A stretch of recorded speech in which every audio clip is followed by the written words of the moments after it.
18th of March, we'll have a fresh look here on BBC News. We'll be broadcasting from our new studio with new ways of bringing you all the top stories. From the heart of the BBC's multimedia newsroom. So for all the latest news and weather. Stay with BBC News.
The president of Cyprus tries to diffuse anger over the terms of an EU bailout, saying his country risks bankruptcy.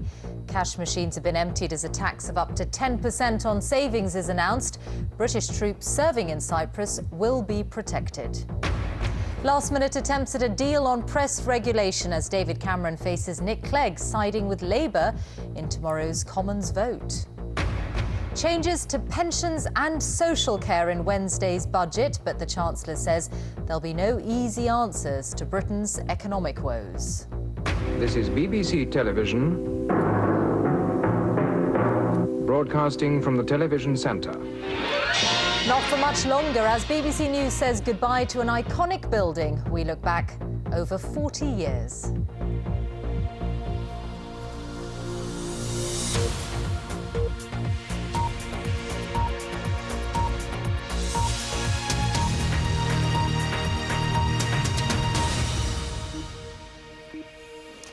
Good evening. The president of Cyprus has warned that his country faces bankruptcy unless it accepts the terms of an international bailout.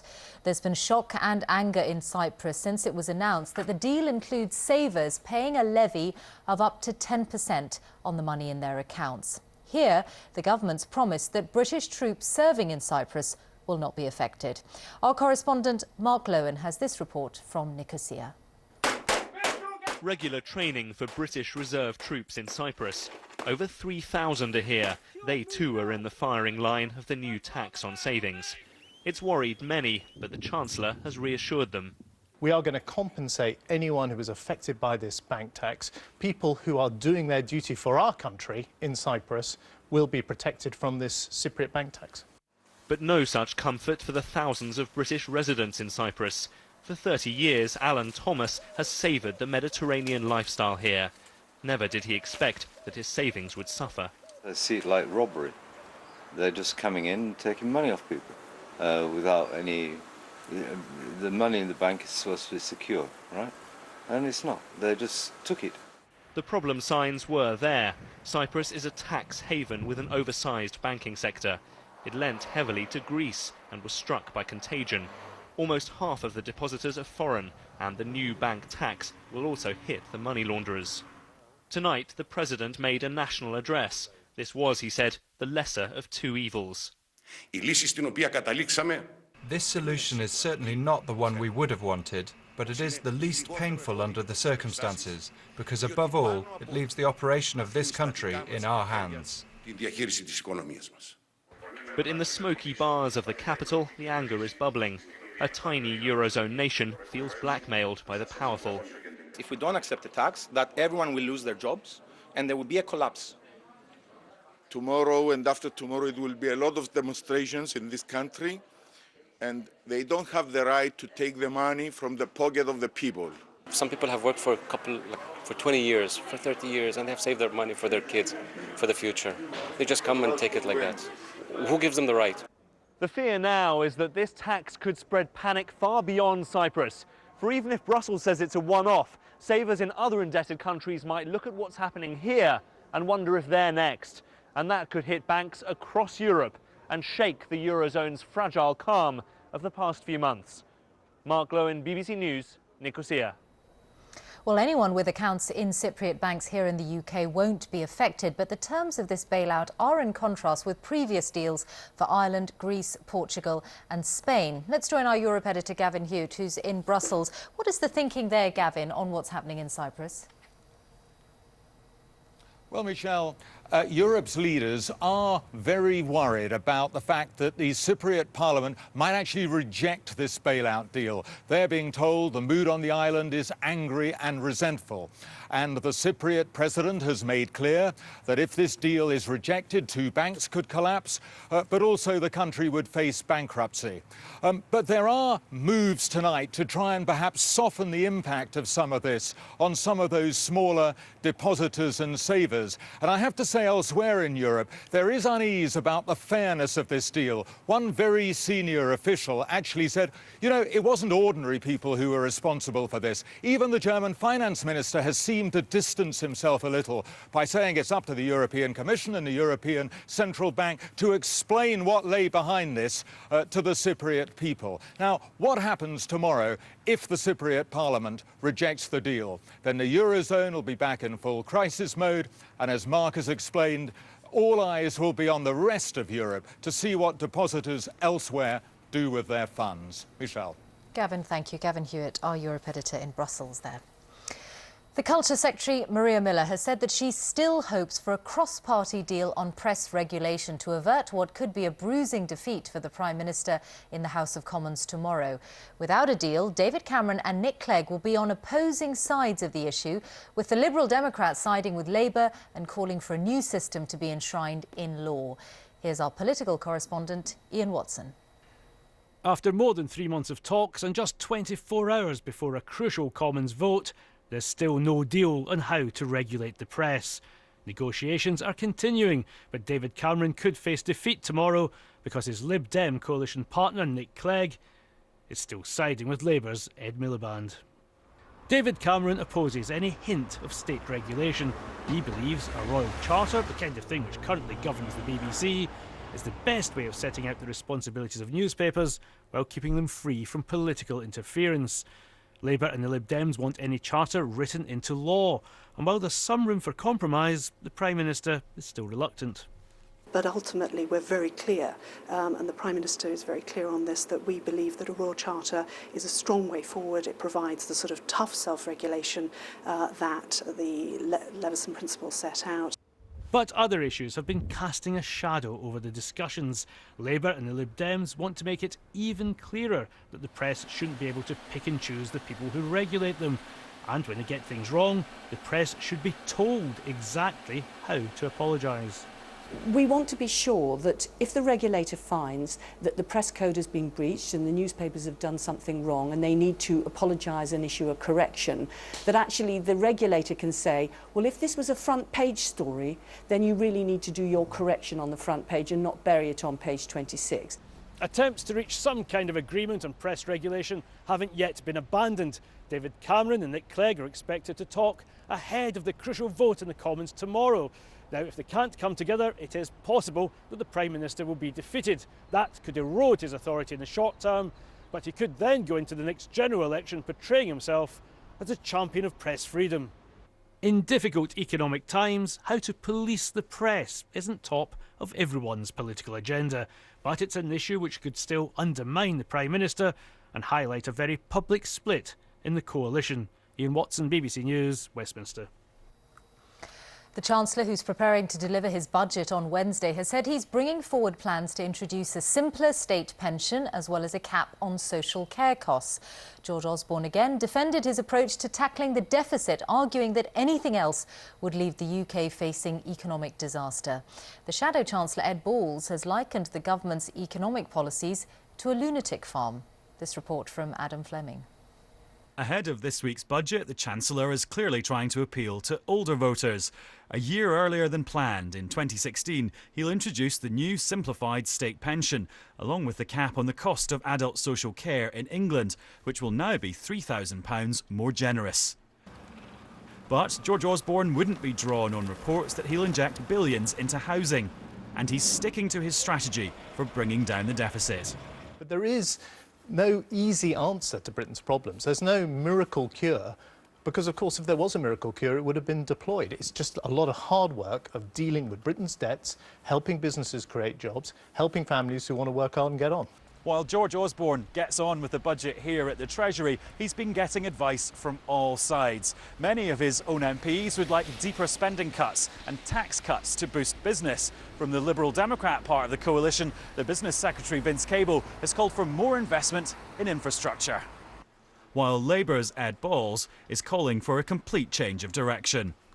George Osborne said, "I'll secure the recovery." We had a double-dip recession. He said, "I'll get the borrowing down, it's going up." He said, "I'll secure the AAA rating." We've now lost it. The only reason why they won't now change course is to avoid their own political humiliation.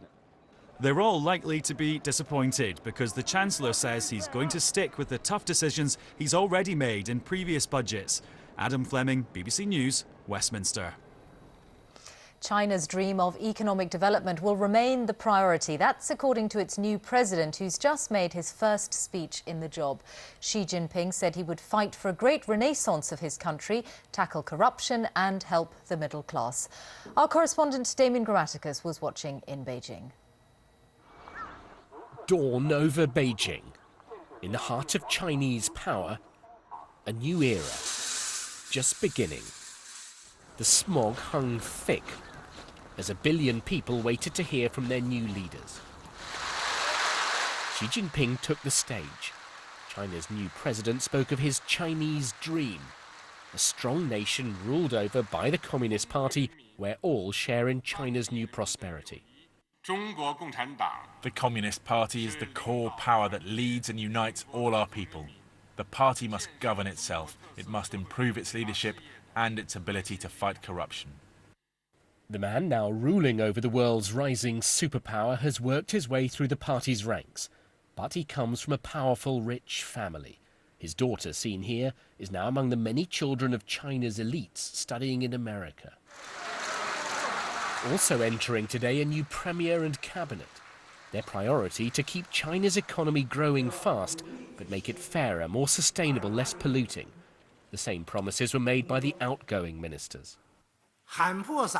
Talking the talk is not as good as walking the walk.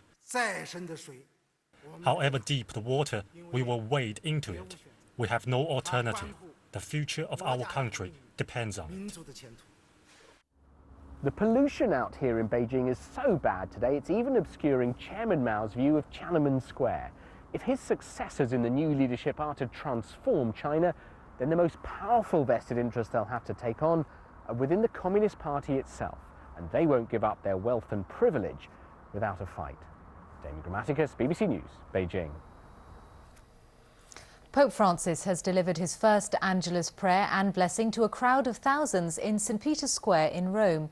Rather than sticking to his prepared speech, he made several off-the-cuff remarks and earlier went for an impromptu walkabout after celebrating Sunday Mass. Alan Little reports from Rome. From early morning they started to gather and latecomers had to rush to secure a place. You sense the hope of renewal the new Pope has brought to the faithful. Pilgrims have come from around the world to be here when he's inaugurated Pope on Tuesday. This is his distinctive public skill, the ability to address a vast crowd in the casual style of a parish priest at his Sunday lectern. I'm happy to greet you on the Lord's Day. It's important for us Christians to meet and talk together in this square. Through the media, we are gathering together like this across the whole world. Doctrinally, Pope Francis is no different to his predecessor. Like Pope Benedict, he wants a new evangelization to bring an increasingly secular world back to the traditional values of the Church. But Pope Francis has a much more common touch, consciously presenting himself as a man of the people, and already he seems to be re-energizing the faithful. Earlier, after celebrating Sunday Mass, he unnerved his security staff by going on a spontaneous walkabout, appearing to head for the gates of the Vatican and the teeming streets of Rome beyond. They didn't let him get that far. He ended today with a gesture to please the Italians, and it did. Buona domenica e buon pranzo. Enjoy your Sunday, he said. Have a good lunch. Alan Little, BBC News in St Peter's Square. Sport now for a full roundup of all the day's action. Let's join Ollie Foster at the BBC Sports Centre. Hello, Ollie. Hi, Michelle. Thanks very much indeed. The new Formula One season has started, and Lewis Hamilton says he was really happy with his debut for Mercedes after coming 5th in the Australian Grand Prix. Kimi Raikkonen won the race. Defending champion Sebastian Vettel was 3rd. Nick Parrott reports. All the talk down under was how to stop Sebastian Vettel. For the last 3 years, the pretenders to his crown have struggled for an answer. Among them, Lewis Hamilton. Lights out, away we go! On his debut for Mercedes, Hamilton surprised everyone by starting from 3rd and eventually finishing 5th. And after staying out while others stopped for fresh tyres, he even briefly led the race. Adrian Sutil followed suit and found himself at the front for the first time in his 91-race career. When he eventually decided to change his tyres, Vettel chased him into the pits, but he couldn't get the better of his fellow German. Sutil was back with Force India after a year out, but with 15 laps to go, he surrendered his second stint at the front to another comeback man, Kimi Raikkonen. He returned to Formula One last season after a 2-year break, and the man nicknamed the Iceman slipped past the opposition, moving his Lotus up from 7th.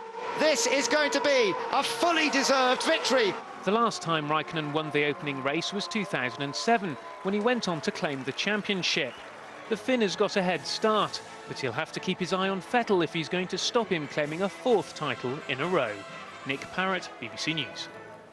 St Mirren have won the Scottish League Cup after beating Hearts 3-2 at Hampden Park. They came from behind and Connor Newton scored what proved to be the winner in the second half. It's 26 years since the club last won a major trophy and the first time that they've lifted the League Cup. There were 4 games in the Premier League today. Match of the Day's got the goals straight after the news, but I've got the results coming up if you want them. Chelsea are up to 3rd in the Premier League after beating West Ham 2-0 at Stamford Bridge. Frank Lampard scored his 200th goal for the club. Eden Hazard got their 2nd. They climb above Spurs, who lost 1-0 at home to Fulham. Wigan helped their cause in the relegation battle by beating Newcastle 2-1. Aruna Kone scored the winner in the last minute. Elsewhere, Norwich and Sunderland drew 1-1. In rugby union, Harlequins have won the LV Anglo-Welsh Cup. They beat Sale 32-14 in the final at Worcester's Sixways Stadium.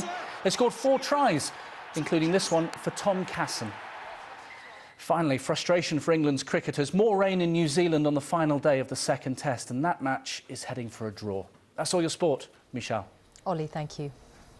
Now, this is the very last BBC One news bulletin from what has been our home for over 40 years, Television Centre in West London, which has been sold and will be redeveloped. Before we leave here, though, Nick Hyam has been looking back through the archives of the broadcast from this iconic building.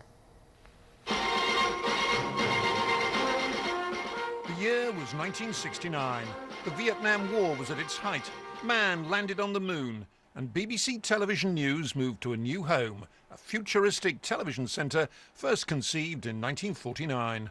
This is BBC Television News. Television news in those days was a macho business and involved an awful lot of smoking. I would have thought there might have been some point in having him explain this. There were some women. One became a star. About a car connected with an alleged bomb plot. Visiting the old studios, she remembered what an exciting place it had been to work. Everybody was working on typewriters, so there was a noise. There were banks of televisions everywhere where the material was coming in on film from people who were foreign correspondents working abroad. And there was such a buzz about the place. It was, I think, every news man or woman's dream to come and work at Television Centre in television news at that time. VT20. From these studios and their successors, the BBC covered history as it happened. After an earlier confrontation down the end, which looked at the time like the kind of civil rights clash we knew from years ago. I'm not allowed to say how many planes joined the raid, but I counted them all out, and I counted them all back. Dawn, and as the sun breaks through the piercing chill of night on the plain outside Coram, it lights up a biblical famine, now in the 20th century. 15 years ago, new high-tech news studios opened at Television Centre. By now, news was broadcasting 24 hours a day. Terrorists attacked the heart of America with catastrophic loss of life. Bankruptcies, bailouts and trading bans triggered the most tumultuous week on world markets in living memory. Reporters risked their lives. Security, get security. And sometimes Television Centre made the news. And I do apologise if you're hearing quite a lot of noise in this studio at the moment. I'm afraid that we have rather been invaded by some people who we hope to be removing very shortly. That was an IRA bomb. So from tomorrow, these studios and this, frankly, by now rather shabby newsroom will have shut down. But the show goes on. Television News is joining Radio News and the BBC World Service at a new home in central London. Nick Hyam, BBC News, for the last time at Television Centre. So that's it. Do join us tomorrow for the BBC News at 1, which will be our first bulletin from Broadcasting House. Time now for the news where you are and from the team here at Television Centre tonight. Goodbye.